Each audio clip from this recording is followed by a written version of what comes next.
Hey everyone, welcome back to my channel. In today's video, I will show you how to add security deposit on Airbnb mobile app. Let's get started. First, open the Airbnb app on your phone and make sure you are logged into your account. Once you are on your home page, tap the profile icon at the bottom right. Here you can see an option that says you to hosting. Tap on it. After that, tap on listing at the bottom. Choose the property where you want to add the security deposit. Now scroll down and tap on pricing or pricing and availability. Look for a section called fees or standard fees. If you don't see an option for security deposit, tap on it. Enter the amount you like to charge as a security deposit, making sure it's reasonable. Most hosts see it between $100 to $500 depending on the property. Once you have entered the amount, tap save or the check mark at the top right to confirm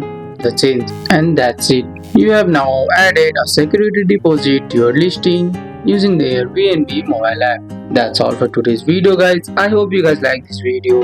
If you found this video helpful, drop a like, subscribe for more videos. Thanks for watching. See you in the next one.